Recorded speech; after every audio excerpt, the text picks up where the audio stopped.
Right, everyone. We're on looking at part two of Conrad's novella, Heart of Darkness. And we left off last time with Mr. Marlowe speaking, having had his steamer run aground and having to stop for repairs. And the narrative picks up with Marlowe lying flat on the deck of his steamer and overhearing a conversation which he's not supposed to be hearing. And they happen to be discussing this man Kurtz that we'd heard about already, but not yet seen, and we're not going to see him in this section either. But what we're overhearing at this point is a complaint about this man. And the complaint seems to be that Kurtz is intent on moral improvement.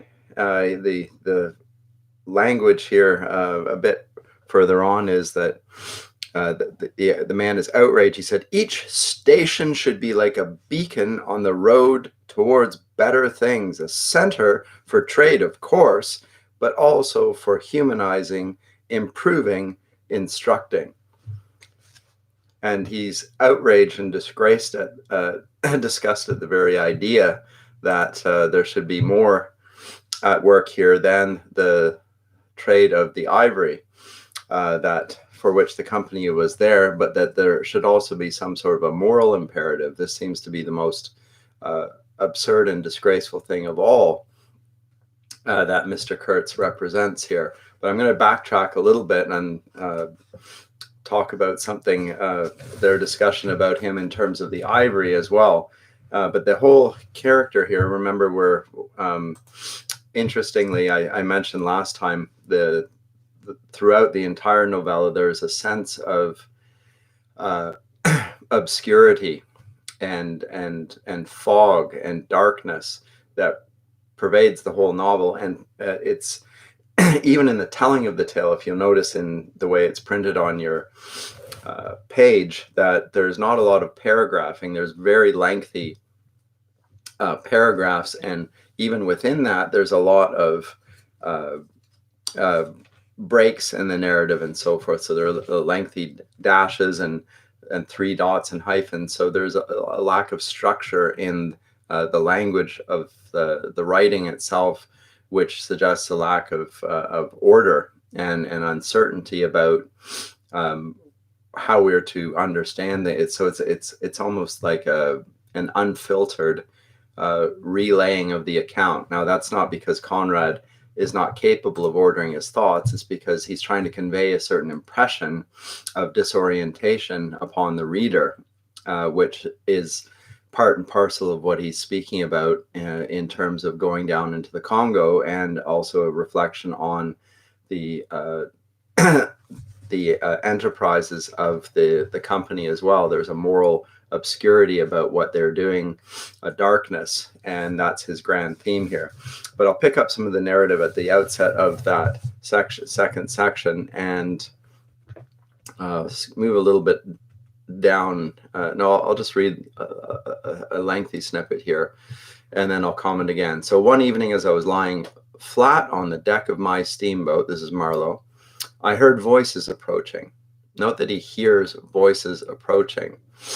Normally you see somebody, but he's hearing voices. There's a lot of references to voices in this section as well, in part because he's lying on his back, but also the reference to voices is that there's the eyes are not operative in this context. So there's a lot of hearing, and with that there's a lot of imagining going on.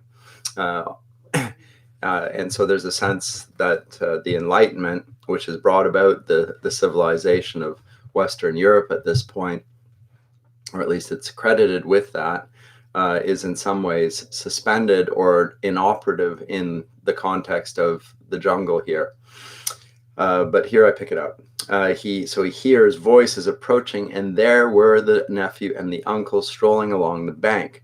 I laid my head on my arm again and had nearly lost myself in a doze when somebody said in my ear, as it were, "I am as harmless as a little child, but I don't like to be dictated to." Am I the manager or am I not? I was ordered to send him there. It's incredible. I became aware that the two were standing on the shore alongside the forepart of the steamboat just below my head. I did not move. It did not occur to me to move. I was sleepy. It is unpleasant, grunted the uncle. He has asked the administration to be sent there, said the other, with the idea of showing what he could do.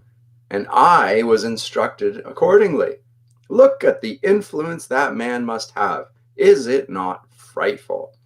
So here we meet a contrast between a man of competence and people who are merely functionaries and so forth, but they're being offended by the fact that their rank and privilege is not being recognized by this man, Marlowe. So Marlowe or Marlow Kurtz. Kurtz in some ways is a lot like Marlowe. He's an adventurer. He's somebody who's trying to make his own reputation in life. He's a self-made man, as it were, and they are offended that the niceties of their rank are not being recognized. And they both agreed it was frightful, and then made several bizarre remarks. Make rain and fine weather, one man, the council, by the nose. Bits of absurd sentences that got the better of my drowsiness, so that I had pretty near the whole of my wits about me when the uncle said, the climate may do away with this difficulty for you. Is he alone there?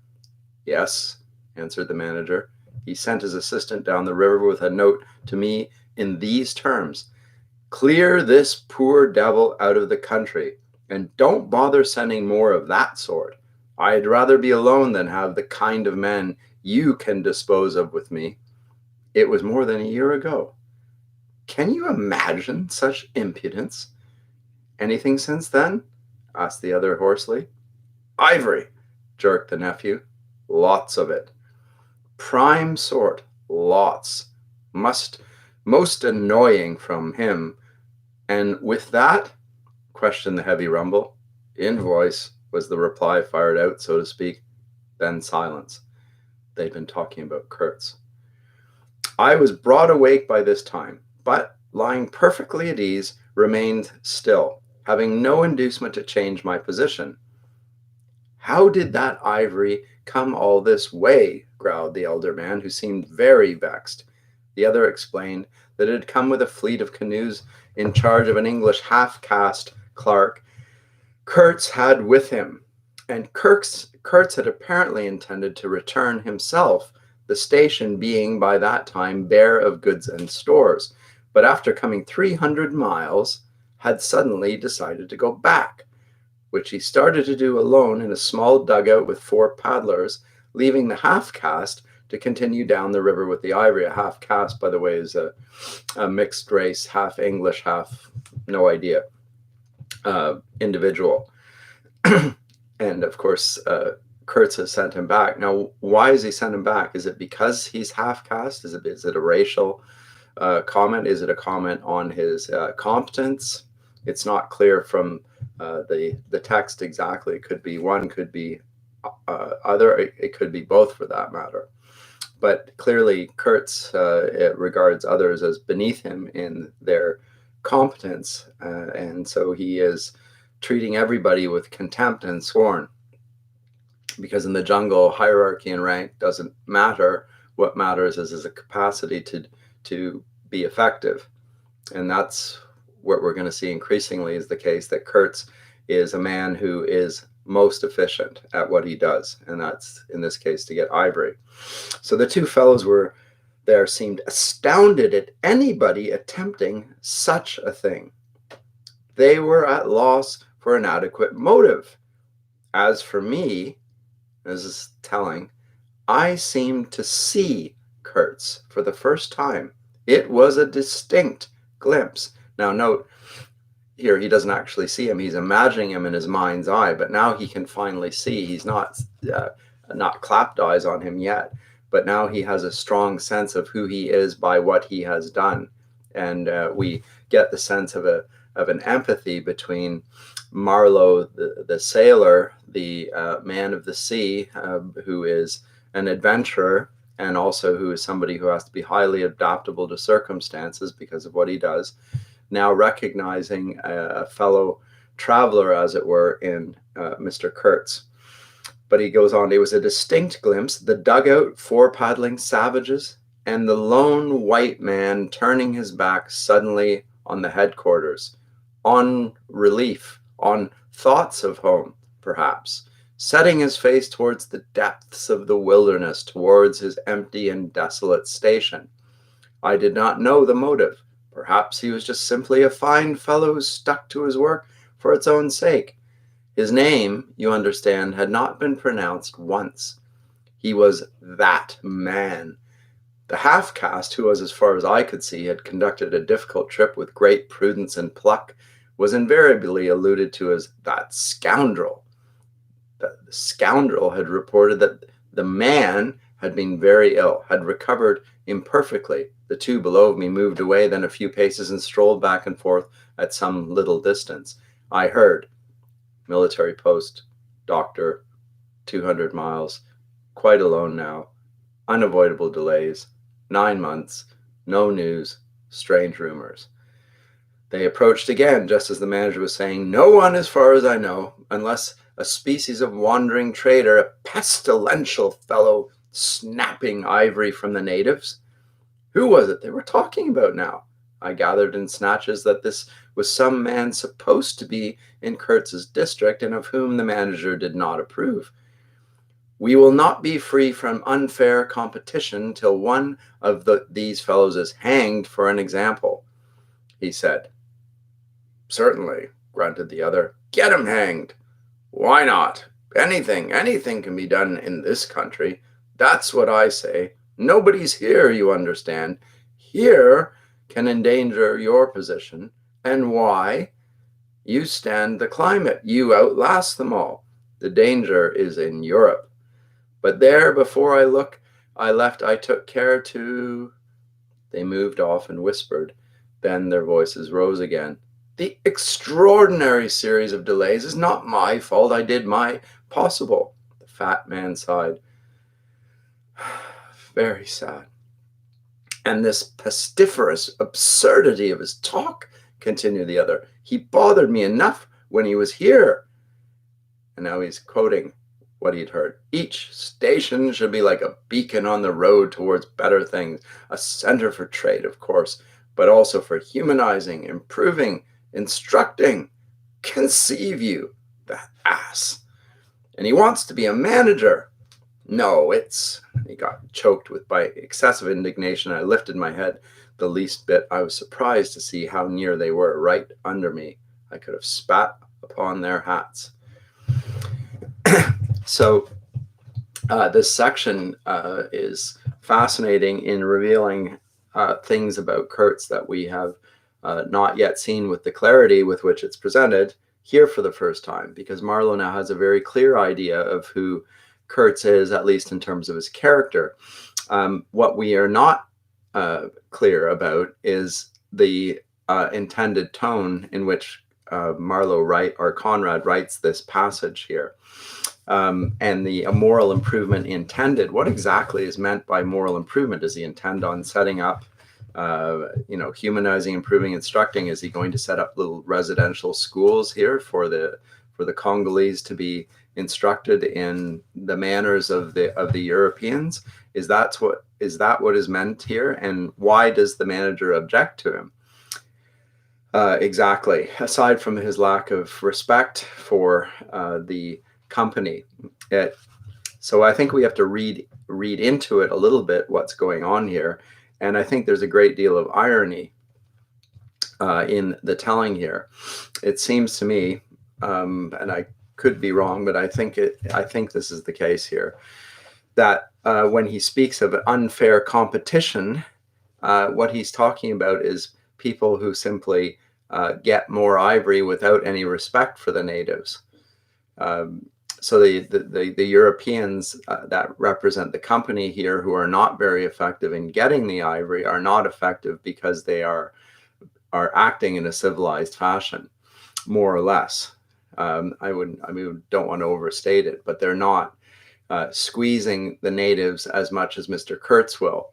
Mr. Kurtz is at all costs willing to do basically anything it takes to get more ivory, and it's his efficiency and willingness to have no moral scruples that makes him so successful in extracting the ivory. And so when it's called here a beacon on the road to better things for whom? And a center for trade, of course, but also for humanizing, improving, instructing. Well, how is the humanizing going to take place? What form of improvement? What form of instruction? It's not specified. But again, I don't think there's any sense that he's planning on setting up educational institutions, let alone acting as previous generations of Europeans had done to bring the gospel to Africa. There's no sense. Now, Christian missionaries had preceded the colonialist powers into Africa and other areas of the world, but they didn't come there with the motive of exploitation, whereas Mr. Kurtz clearly has that motive. And so when it's spoken of as a humanizing and an improving motivation, I think there's a strong irony here that what is meant is simply exploitation, and Kurtz presents it as some sort of a moral virtue, that he is more efficient in extracting it, and to heck with the natives and the effect on them. And the reason that these Belgians who are part of the company are offended is not because they have moral objections per se. It's because he has less moral scruple than they do. He's more ruthless. That's the primary objection, and he is rewarded for it furthermore by the company back in Europe. So that seems to me, so there's a lot of going on there. And what's also striking, as I said to you, is at this point Marlowe sees Kurtz for who he is and approves. He approves of this. And so again, as I said, Marlowe as a narrator is to our minds, or it ought to be to our minds, rather suspect as a moral compass of guidance about not the facts of what he's about to account, but the interpretation which is being given to us in the narrative. So the manager, if I go on here, mentions that there's another man he finds troublesome. That's a wandering trader, and he goes, hang that man, because nobody's going to challenge his authority. And the uncle suggests that the climate in that passage that I read might take care of their problems for them, that Kurtz might just die of tropical disease, which is often the case apparently. And Marlowe, it seems, so he jumps up at this point and he interrupts them, and it seems that Marlowe is so much on Kurtz's side here that he reveals himself to them, and of course they just shuffle off at that point and go to and disappear. So this is really interesting in terms of revealing not just who Kurtz is, but who Marlowe is in relation to Kurtz. And so he hears again voices in the darkness. It's just a constant references to voices. Note that here we have disembodied individuals. We have shells, or we have something of the voice inside the person, and there's a sense of a lack of humanity about them. There's a lack of accountability. There's a lack of other than pure power. And even the manager himself illustrated that in his account there. Now, I'm going to skip forward a little bit here.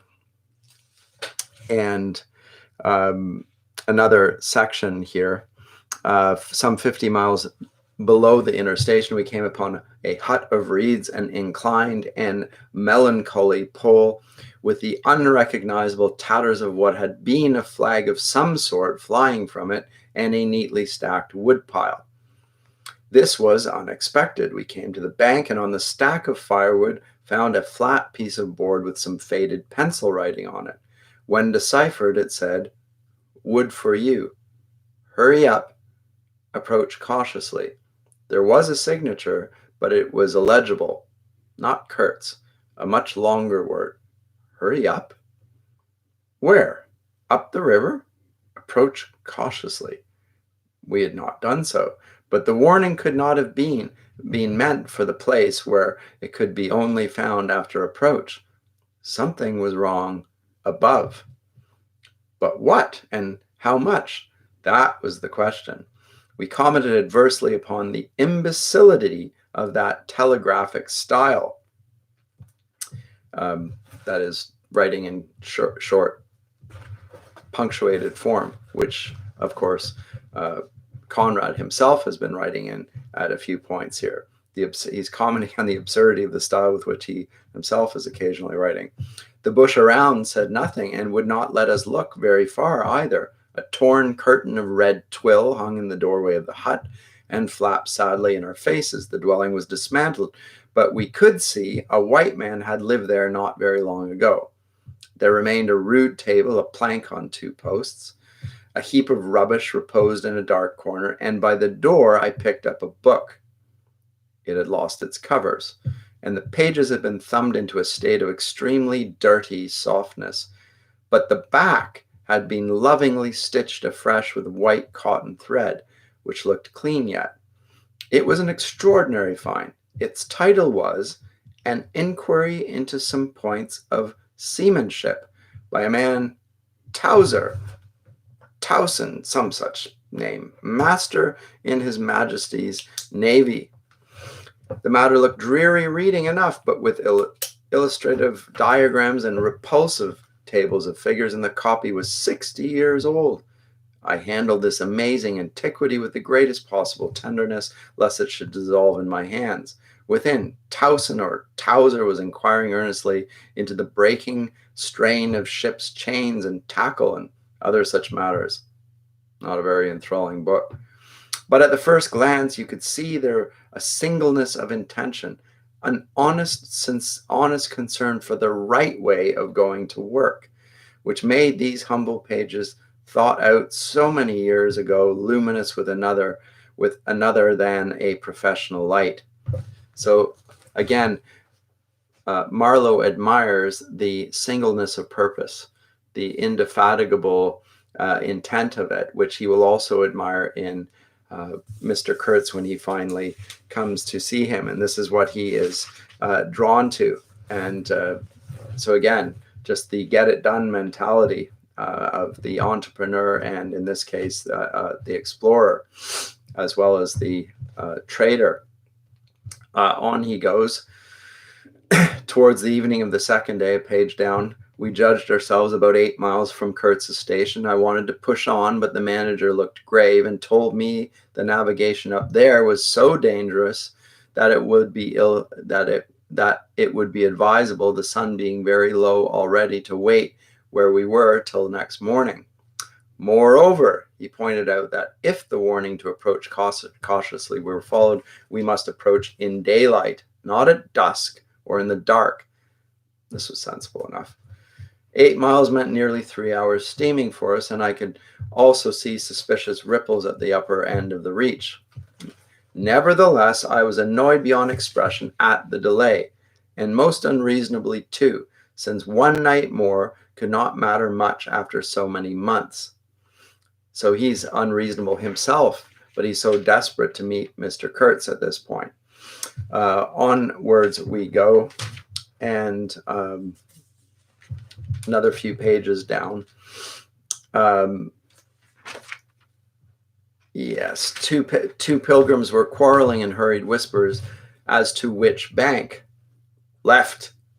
Oh, no, how can you? Right, of course. He's very serious, said the manager's voice behind me.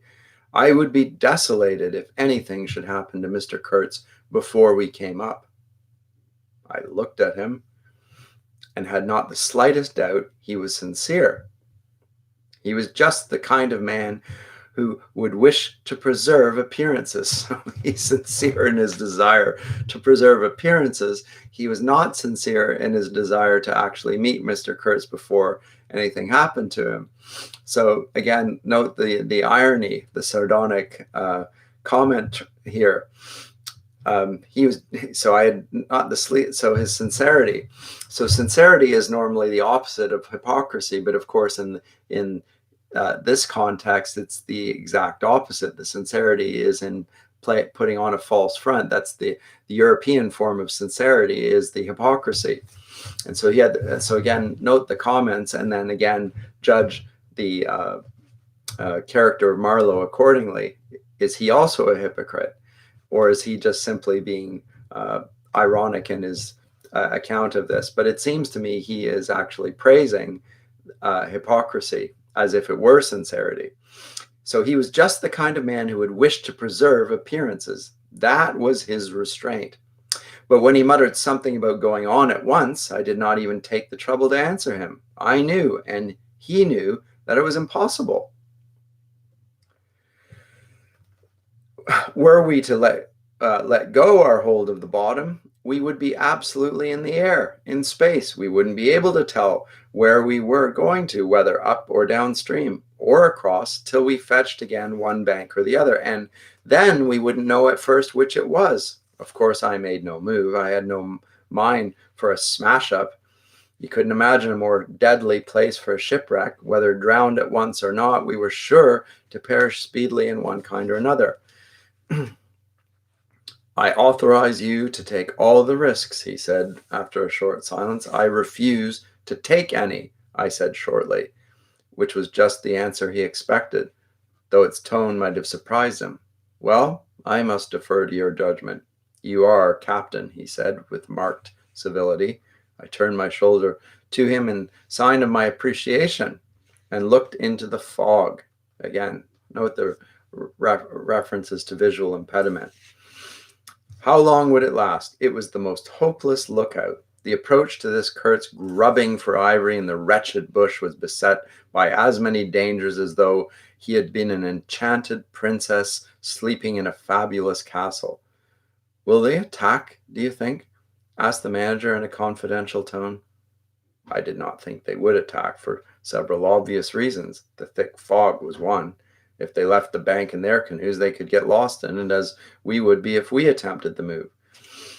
So the impenetrable fog, the impenetrable jungle, the impossibility of seeing clearly, and the fog that's descended on them eventually lifts, and on they go.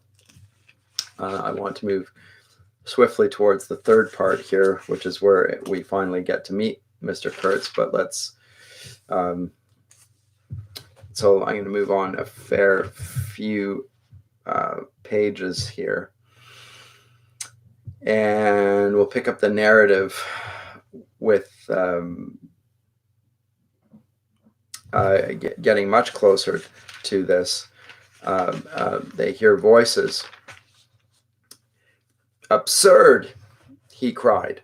This is the worst of trying to tell. Here you all are, each moored with two good addresses, like a hulk with two anchors, a butcher round one corner, a policeman round another, excellent appetites, and temperature normal.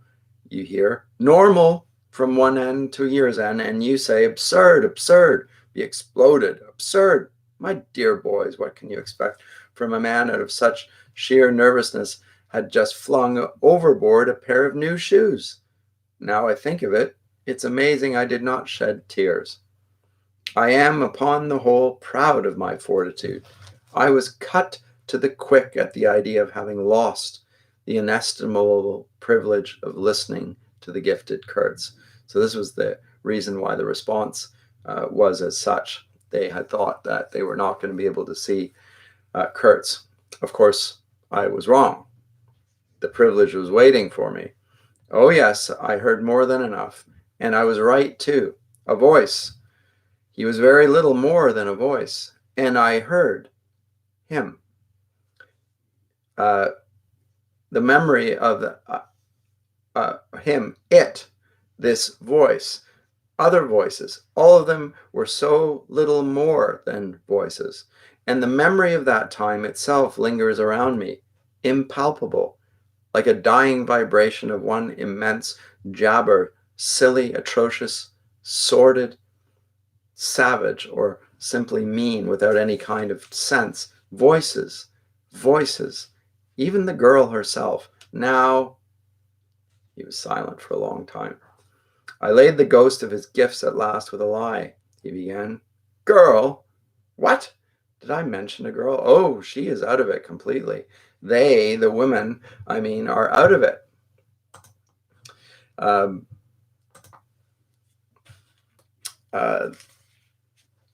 Sorry. They are out of it, or they should be out of it. We must help them to stay in that beautiful world of their own, lest ours get worse. Oh, she had to be out of it. You should have heard the disinterred body of Mr. Kurtz saying, my intended. You would have perceived directly then how completely she was out of it. And the lofty frontal bone of Mr. Kurtz. They say the hair goes on growing sometimes, but this specimen was impressively bald.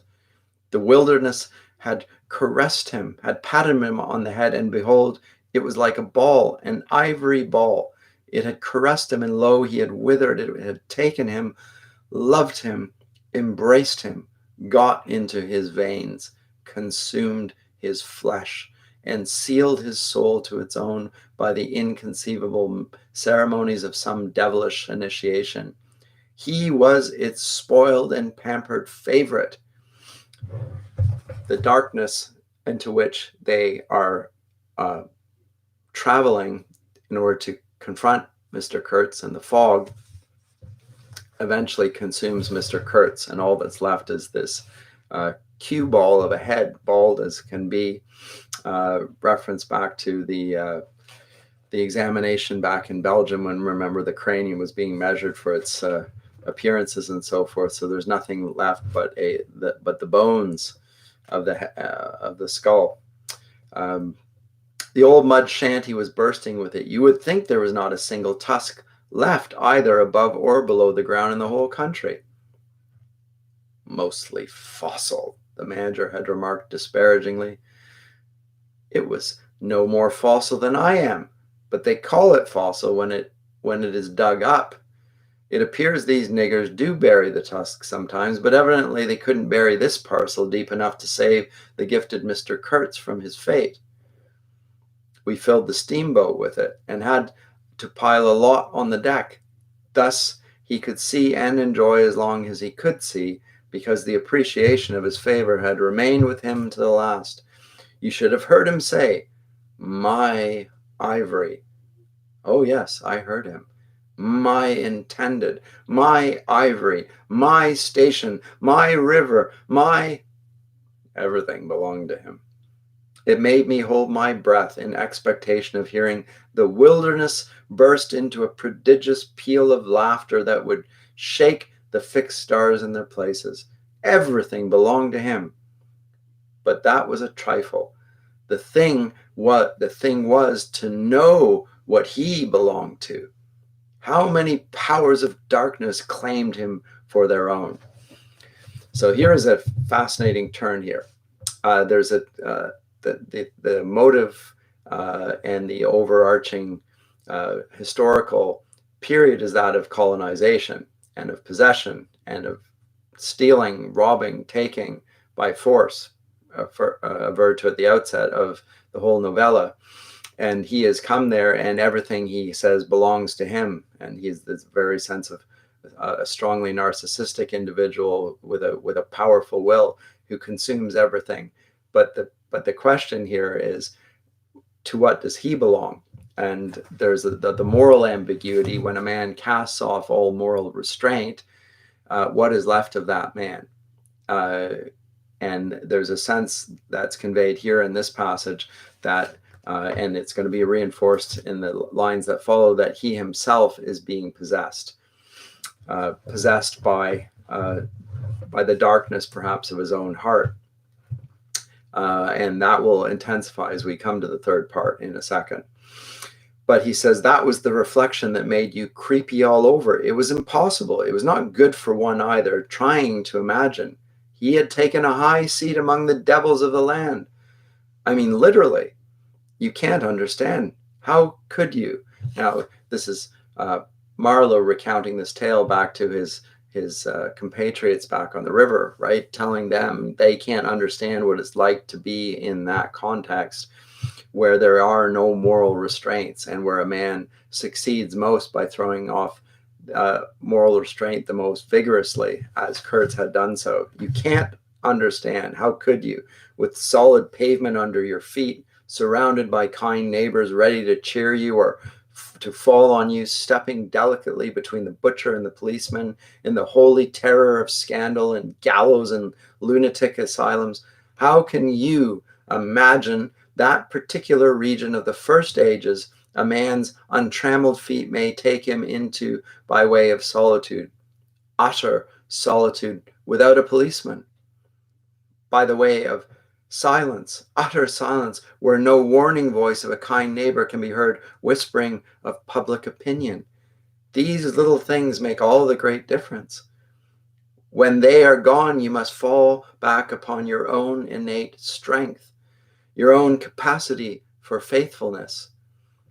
Of course, you may be too much of a fool to go wrong, too dull even to know you are being assaulted by the powers of darkness. I take it no fool ever made a bargain for his soul with the devil. The fool is too much of a fool, or the devil too much of a devil. I don't know which.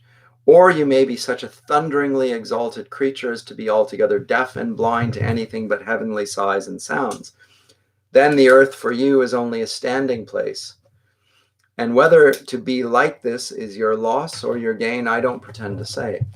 But most of us are neither one nor the other. The earth for us is a place to live in, where we must put up with sights, with sounds, with smells too, by Jove.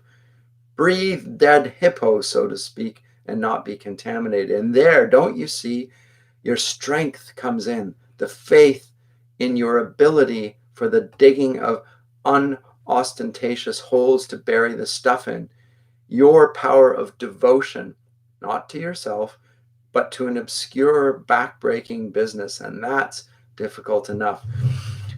No, mind you, I'm not trying to excuse or even explain. I'm trying to account to myself for Mr. Kurtz, for the shade of Mr. Kurtz. This initiated wraith from the back of nowhere honored me with its amazing confidence before it vanished altogether. This was because it could speak English to me. The original Kurtz had been educated partly in England, and as he was good enough to say himself, his sympathies were in the right place. His mother was half English, his father half French. All Europe contributed to the making of Kurtz. And by I learned that, most appropriately, the International Society for the Suppression of Savage Customs had entrusted him with the making of a report for its future guidance. And I had written it too. I've seen it. I've read it. It was eloquent, vibrating with eloquence, but too high-strung, I think. By the way, the society is a fictional thing. In terms of historical context here, the King of Belgium, Leopold, who had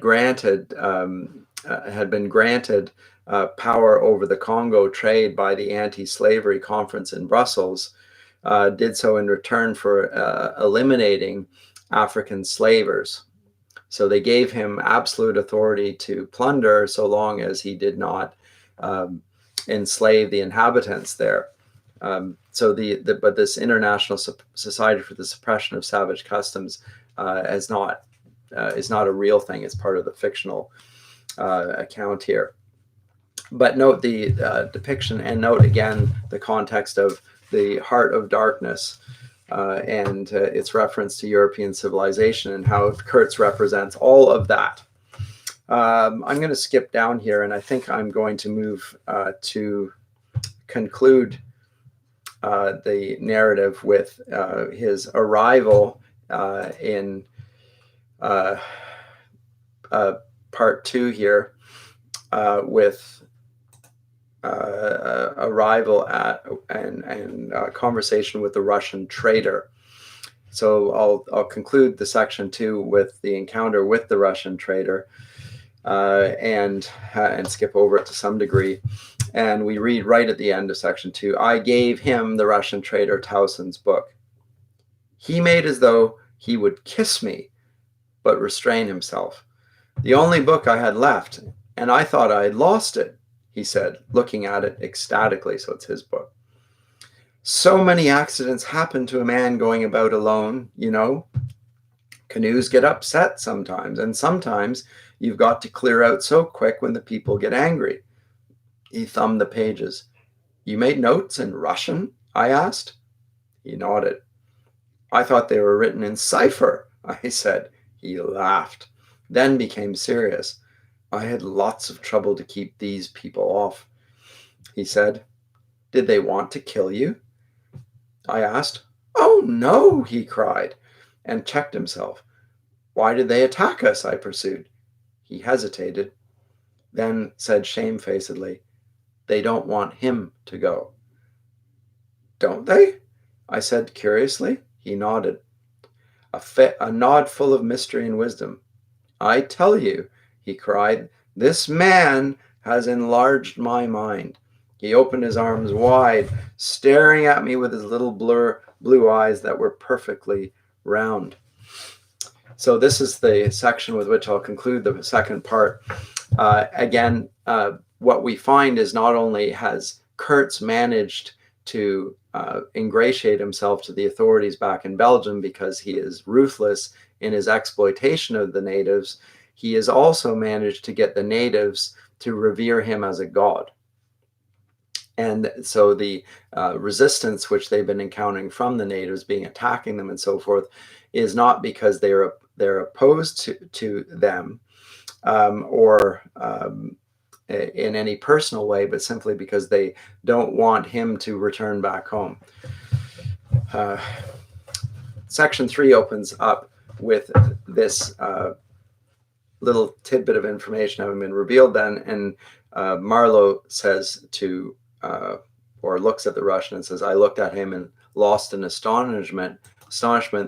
There he was before me in motley, like a fool, as though he had absconded from a troop of mimes, enthusiastic, fabulous. His very existence was improbable, inexplicable, and altogether bewildering.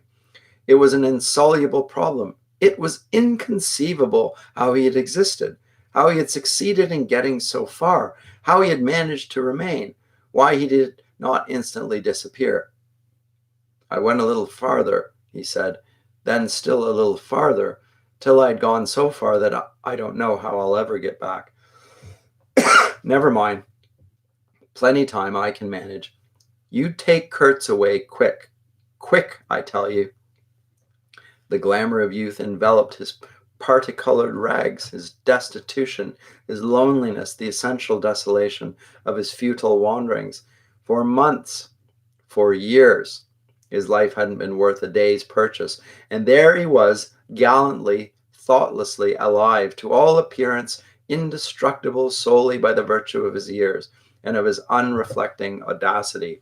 I was seduced into something like admiration, like envy. So the Russian begs Marlowe to take Kurtz away quickly. Why does he want him to be taken away quickly? Perhaps because of a physical threat, perhaps because there are so many mixed motives in the characters that it's something more than that.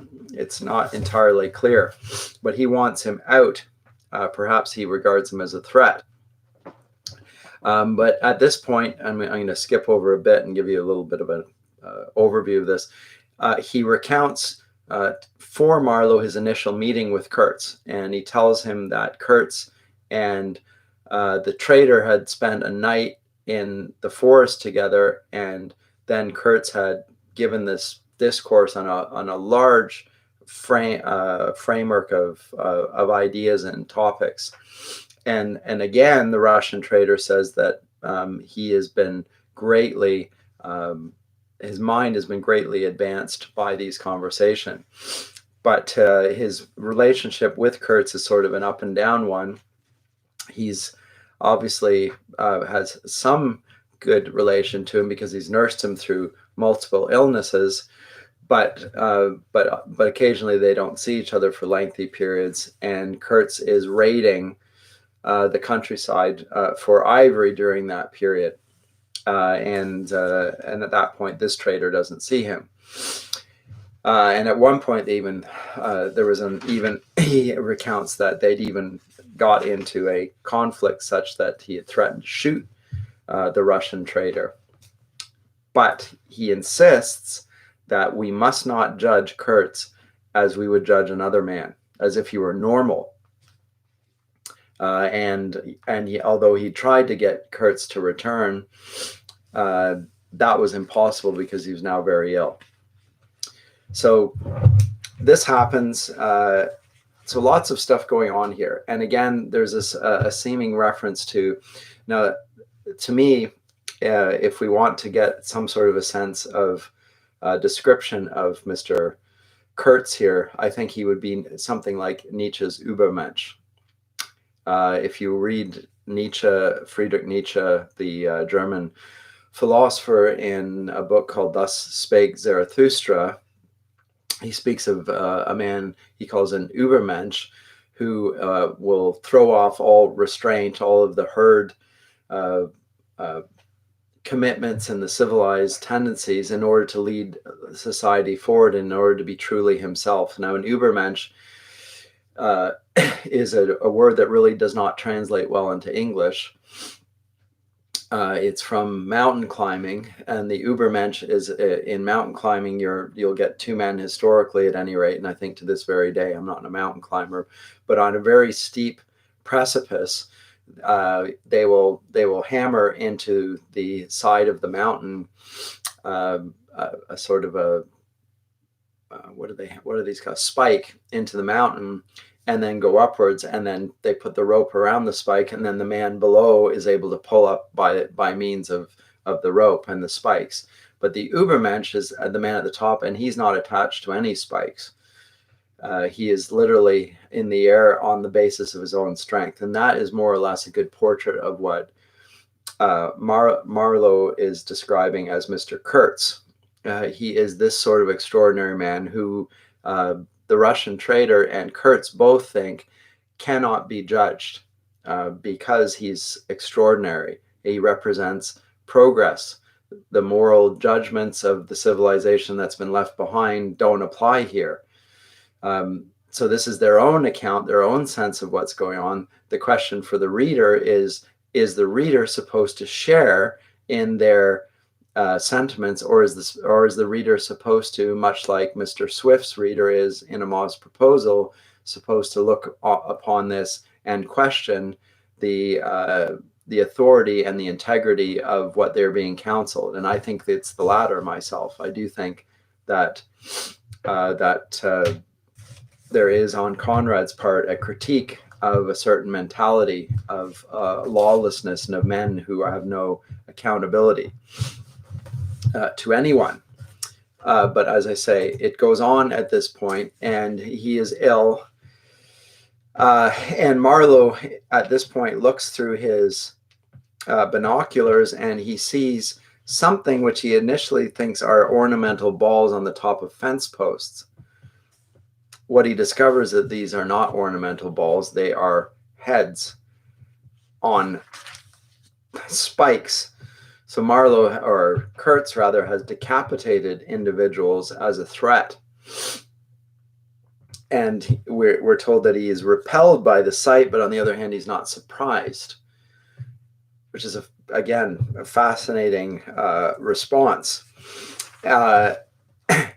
And the Russian explains that those are the heads of rebels, which Marlowe laughs out loud at because he doesn't believe him.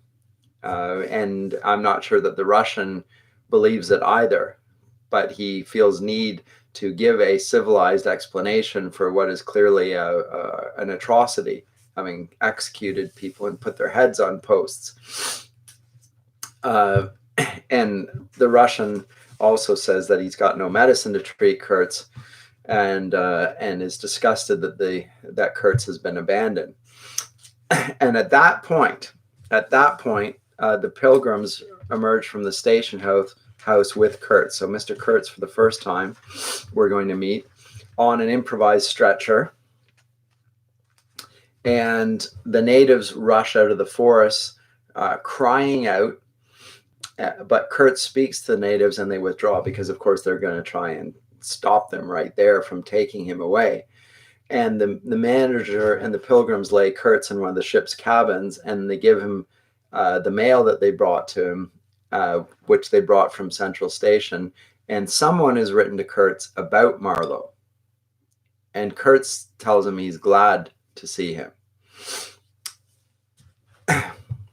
So the manager comes in to speak to Kurtz, and Marlowe goes away and sees a couple of women in the distance, one of whom is very beautiful, and he notes that she's wearing several elephant tusks worth of ornaments. So she's clearly of some prominence, and the Russian trader tells her that it's Kurtz's mistress. So this is gives again a sense of the relations and so forth. So I'll pick it up with the discussion, and I don't want to delay any longer with this. He meets him, and he says the people were talking about soul. So remember the heart of darkness, and he talks about his own soul and talk about the possession that takes place in this place. He hears the throb of the drums, the drone of weird incantations. This alone had beguiled his unlawful soul beyond the bounds of permitted aspirations. And don't you see the terror of the position was not in being knocked on the head, though I had a very lively sense of that danger too, but in this, that I had to deal with a being to whom I could not appeal in the name of anything, high or low. This is the problem. He is going to encounter a lawless man, a man who has cast himself outside the boundaries of all civilization, all judgment, all human judgment at any rate. And this is his problem. I had, even like the niggers, to invoke himself, his own exalted and incredible degradation. There was nothing either above or below him. So this is the thing. It's not just that he's cast off civilized restraint. He has also put himself beyond good and evil. Again, to use the phrase of one of Friedrich Nietzsche's books, he doesn't put himself, cannot be judged by any sort of morality. He claims to be acting in an amoral fashion. There are no moral standards with which to judge him. So how should the narrator Marlowe then act in accordance with this? Nothing either above or below him, and I knew it. He had kicked himself loose of the earth. Confound the man. He had kicked the very earth to pieces. So he's become like a god in his moral conduct, or lack thereof. I'm telling you what he said, repeating the phrases we pronounce. But what's the good? They were everyday common words, the familiar vague sounds exchanged on every waking day of life. But what of that? They had behind them, to my mind, the terrific suggestiveness of words heard in dreams, of phrases spoken in nightmares. Soul, if anybody had ever struggled with a soul, I am the man. And I wasn't arguing with a lunatic either. Believe me or not, his intelligence was perfectly clear. Concentrated, it is true, upon himself with horrible intensity, yet clear. And therein was my only chance, barring, of course, the killing him there and then, which wasn't so good on account of unavoidable noise. But his soul was mad. Being alone in the wilderness, it had looked within itself, and by heavens, I tell you, it had gone mad. I had, for my sins, I suppose, to go through the ordeal of looking into it myself. No eloquence could have been so withering to one's belief in mankind as his final burst of sincerity. he struggled with himself too. I saw it. I heard it. I saw the inconceivable mystery of a soul that knew no restraint, no faith, and no fear, yet struggling blindly with itself. We're getting closer to the question that we posed at the outset. What is the heart of darkness? And is it a depiction?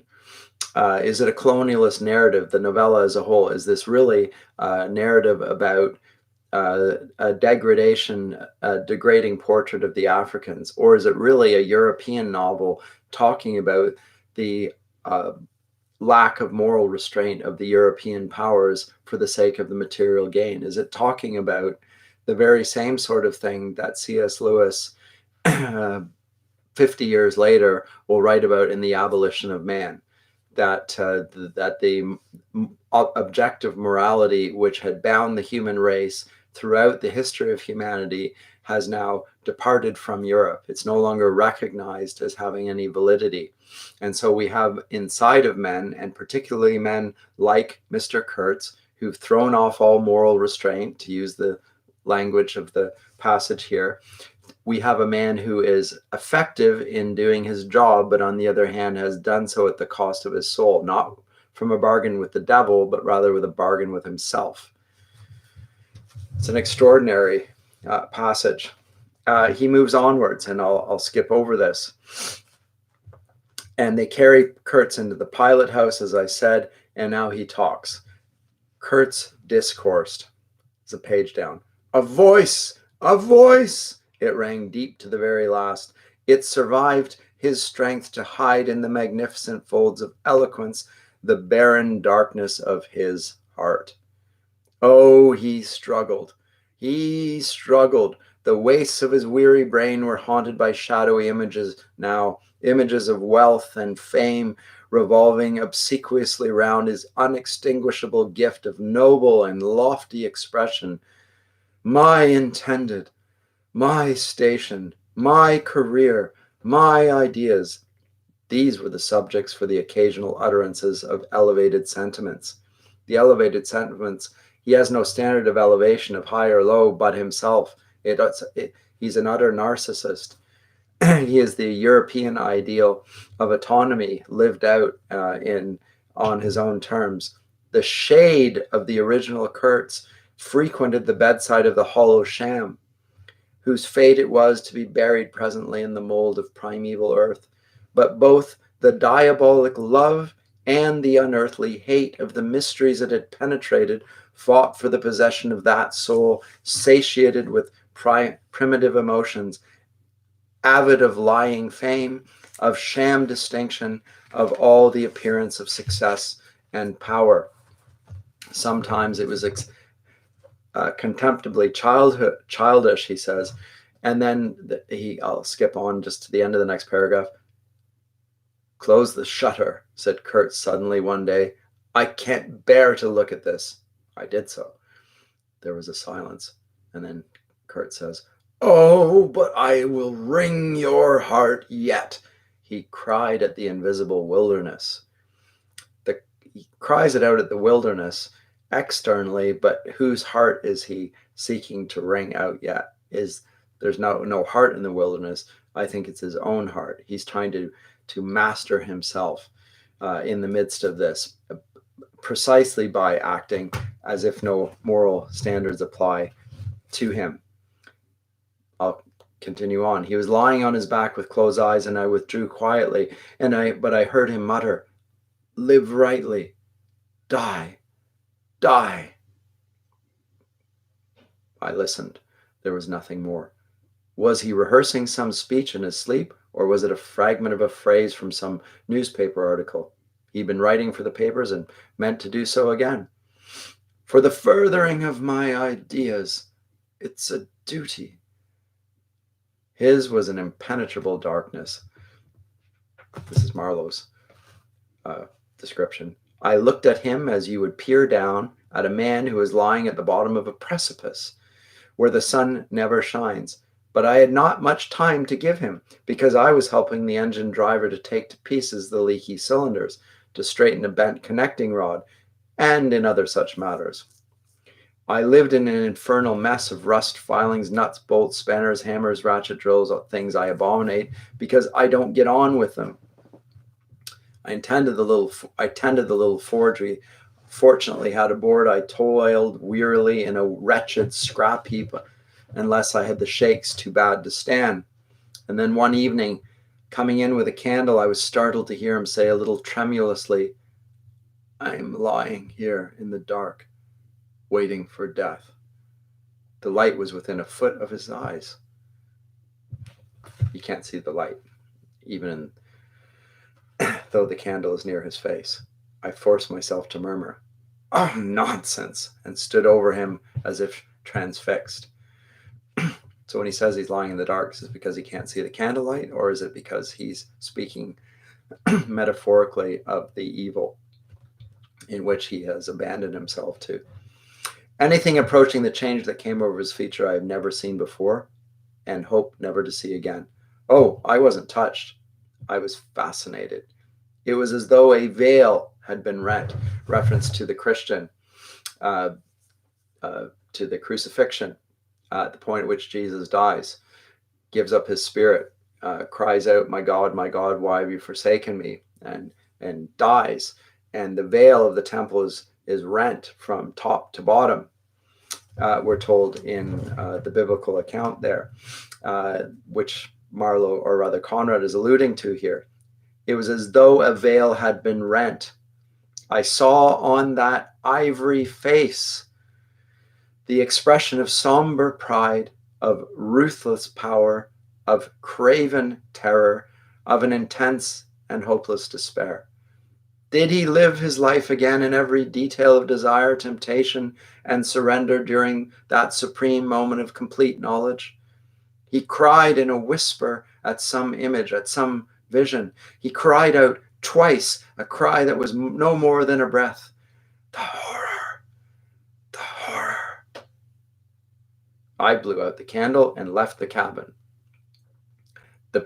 He doesn't care a jot. Doesn't care about Kurtz the man. He cares and is fascinated that Kurtz has lived out the ideal of the civilization from which he's come. That moral standards don't apply to them because, of course, they are civilized.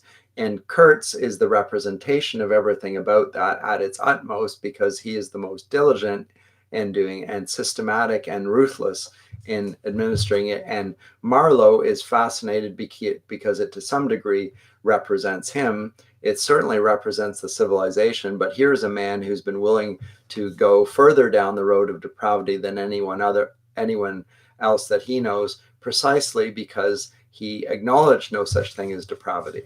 He's placed himself above and beyond it.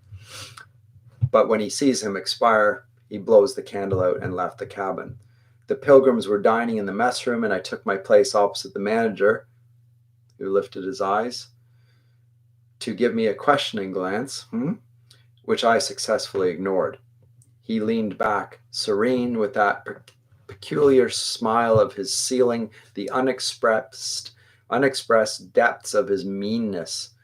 A continuous shower of small flies streamed upon the lamp, upon the cloth, upon our hands and faces. Suddenly the manager's boy put his insolent black head in the doorway and said in a tone of scathing contempt, "Mr. Kurtz, he dead."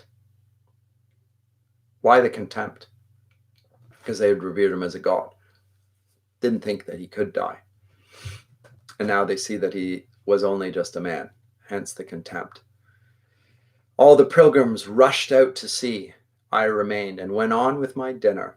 I believe I was considered brutally callous. However, I did not eat much. There was a lamp in there. Light, don't you know? And outside it was so beastly dark. I went no more near the remarkable man who had pronounced a judgment upon the adventures of his soul on this earth. The voice was gone. What else had been there? But I am, of course, aware that next day the pilgrims buried something in a muddy hole. That, of course, is Kurtz. And then they very nearly buried me. And I'm just going to read this next section, then I'm going to move a little bit further on down before we tie this all up. However, as you see, I did not go to join Kurtz there and then. I did not. I remained to dream the nightmare out to the end and to show my loyalty to Kurtz once more. Destiny. My destiny. Droll thing life is, that mysterious arrangement of merciless logic for a futile purpose. The most you can hope from is some knowledge of yourself. That comes too late. A crop of unextinguishable regrets. I have wrestled with death. It is the most unexciting contest you can imagine. It takes place in an impalpable grayness, with nothing underfoot, with nothing around, without spectators, without clamor, without glory, without the great desire of victory, without the great fear of defeat, in a sickly atmosphere of tepid skepticism, without much belief in your own right, and still less in that of your adversary. If such is the form of ultimate wisdom, then life is a greater riddle than some of us think it to be. I was within a hair's breadth of the last opportunity for pronouncement, and I found with humiliation that probably I would have nothing to say. This is the reason why I affirm that Kurtz was a remarkable man. He had something to say. He said it. Since I had peeped over the edge myself into his own soul's abyss, I understand better the meaning of his stare that could not see the flame of the candle, but was wide enough to embrace the whole universe, piercing enough to penetrate all the hearts that beat in the darkness. He had summed up, he had judged the horror. He was a remarkable man. So this, to me, is the centerpiece of the whole novella. He witnesses Mr. Kurtz expire, utter his last profound words or vain words, depending on how you see them, how you judge them. How is the reader to receive these words from Marlowe? We, I think, surely are not supposed to accept it simply at face value, that it's something that we ought to admire, although he admires it. There ought to be in the audience some sort. This is not a satire either by Conrad. It's a little bit too much like a realistic novel to be satire, and it, of course, it is written in a novella form, which doesn't mean that it can't be satiric. But there's nothing like satire going on here. Nonetheless, I think the reader is drawn to attention of the heart of darkness within the whole culture and civilization that has colonialism as its as part of its central manifestation now. And it's not just there in the far reaches of the empire, in the exploiters and the colonizers. It's in the civilization that tolerates the moral transgressions because they recognize no moral restraint themselves.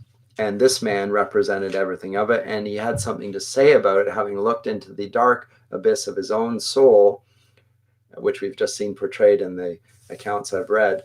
And he had something to say about it. And what was it he had to say? The horror.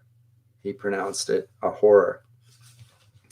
And he said, after all, this was the expression of some sort of belief. It had candor. It had conviction. It had a vibrating note of revolt in its whisper.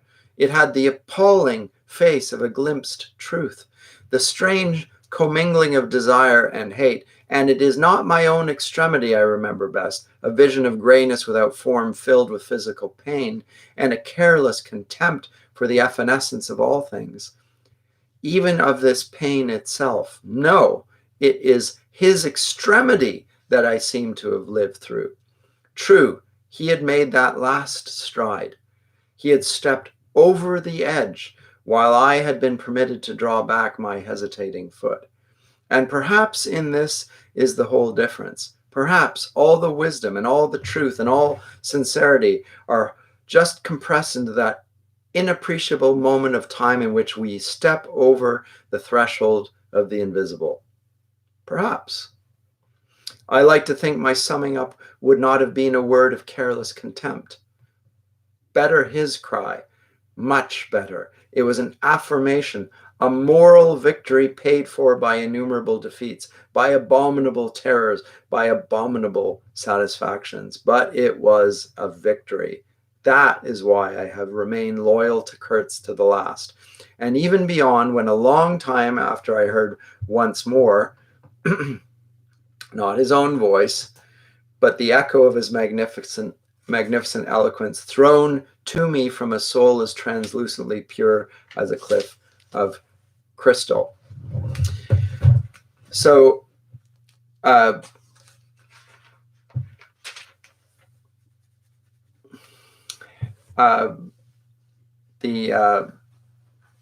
part 3 ends with the death of Kurtz and the horror of it, and now the recognition of the admission finally of Marlowe, the mariner, of his loyalty to Kurtz in his final deathbed. And it was precisely because he managed to have a sort of a faith and a sort of a victory. And it's the victory of a cry of horror.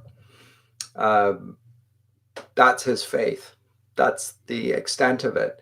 Now, again, when we hear this, it's hard to sympathize with Marlowe as a narrator at this point, and to see him as a man whose judgment we ought to be trusting, let alone thinking of as reliable for our own reading and interpretation of the story that's going on. But he goes on at this point, and I'm going to conclude my discussion here. He goes back to the fiancée, the betrothed back in Belgium that had been mentioned earlier, and he goes to speak to the betrothed. He goes to her door, and I will read from that account, and then I'll conclude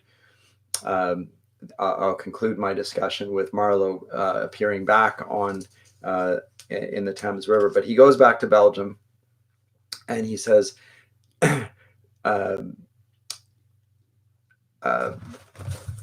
what does he say? He's reflecting on what happened, and he goes to tell the betrothed of what he what Marlowe's last words were, or Kurtz's rather. And he went to tell her the company didn't pay for it. I collected it myself at great personal risk. He goes on, and he wants justice. I rang the bell before a mahogany door on the first floor, and while I waited, he seemed to stare at me out of the glossy panels, stare with that wide and immense stare. So while he's standing there, he sees Kurtz's face. He's still remembering that in his mind's eye. With that wide and immense stare, embracing, condemning, loathing all the universe. This is what he admires. The hatred for life, for existence. I seemed to hear the whispered cry, the horror, the horror. The dusk was falling.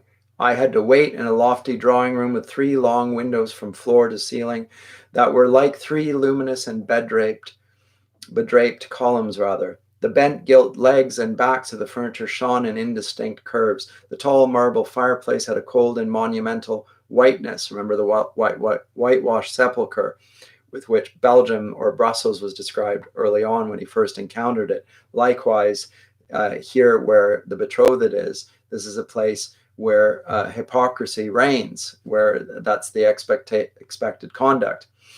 A grand piano with the ivory keys on it stood massively in a corner, with dark gleams on the flat surfaces like a somber and polished sarcophagus in which dead bones are compiled. A high door opened, closed. I rose. She came forward, all in black, with a pale head floating towards me in the dusk. In black, all you can see is the white face. Again, repeated references, allusions to previous passage. She was in mourning. It was more than a year since his death, more than a year since the news came. She seemed as though she would remember and mourn forever. She took both my hands in hers and murmured, I had heard you were coming. I noticed she was not very young. I mean, not girlish. She had a mature capacity for fidelity, for belief, for suffering. The room seemed to have to have grown darker, as if all the sad light of the cloudy evening had taken refuge on her forehead. This fair hair, this pale visage, this pure brow seemed surrounded by an ashy halo from which the dark eyes looked out at me. Their glance was guileless, profound, confident, and trustful. She carried her sorrowful head as though she were proud of that sorrow, as though she would say, I alone know how to mourn for him as he deserves. But while we were still shaking hands, such a look of awful desolation came upon her face that I perceived that she was one of those creatures that are not the playthings of time. For her, he had died only yesterday. And by Jove, the impression was so powerful that for me too he seemed to have died only yesterday. Nay, this very minute. And I saw her and him in the same instant of time, his death and her sorrow. I saw them together.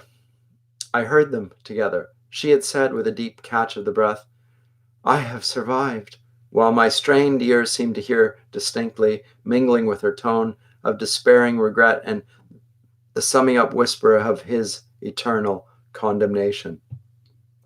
I asked myself what I was doing there, with a sensation of panic in my heart, as though I had blundered into a place of cruel and absurd mysteries not fit for a human being to behold. She motioned me to a chair. We sat down. I laid the packet gently on the little table, and she put her hand over it. You know him well, she murmured after a moment of mourning silence. Intimacy grows quickly out there, I said. I knew him as well as it is possible for one man to know another. And you admired him, she said. It was impossible to know him and not to admire him, was it? He was a remarkable man, I said unsteadily. Then, before the appealing fixity of her gaze that seemed to watch for more words on my lips, I went on. It was impossible not to love him, she finished eagerly, silencing me into an appalled dumbness. How true, how true. But when you think that no one knows him so well as I had all his noble confidence. I knew him best. You knew him best, I repeated. She knows nothing of the hypocrisy. And perhaps she did. But with every word spoken, the room was growing darker. And only her forehead, smooth and white, remained illumined by the inextinguishable light of belief and love. So the belief in morality on the surface, and beneath it, all that's left is the bone that he can see.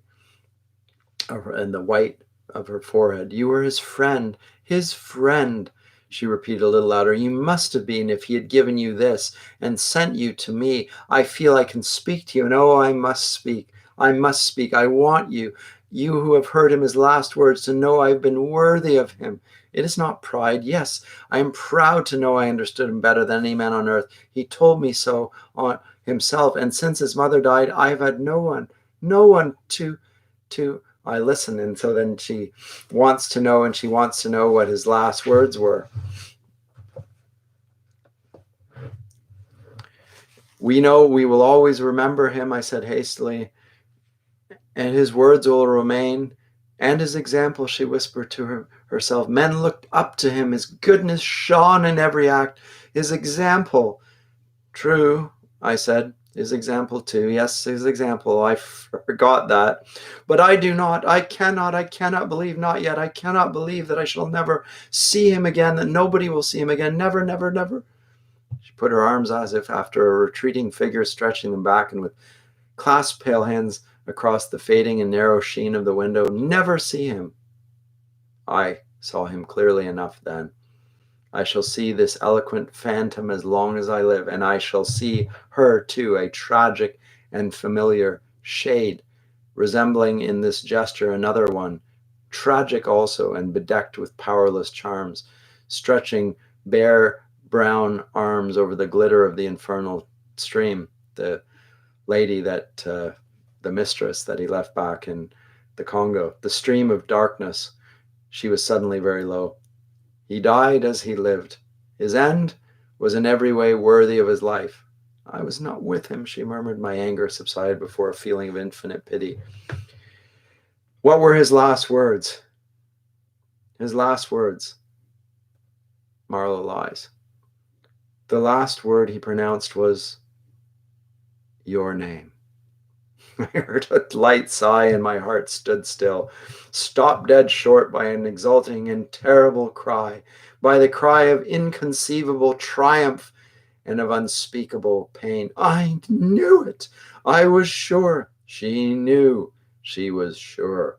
I heard her weeping. She had hidden her face in her hands. It seemed to me that the house would collapse before I could escape, and the heavens would fall upon my head, but nothing happened. The heavens do not fall for such a trifle. Would they had fallen, I wonder, if I had rendered Kurtz that justice which was his due. Hadn't he said he wanted only justice? But I couldn't. I could not tell her. It would have been too dark altogether. Marlowe ceased and sat apart, indistinct and silent, in the pose of a meditating Buddha. Nobody moved for a time. We have lost the first of the ebb, said the director suddenly, thinking of the tide. I raised my head. The offing was barred by a black bank of clouds, and the tranquil waterway leading to the uttermost parts of the earth flowed somber under an overcast sky, seemed to lead into the heart of an immense darkness. And those are the words with which the novella concludes.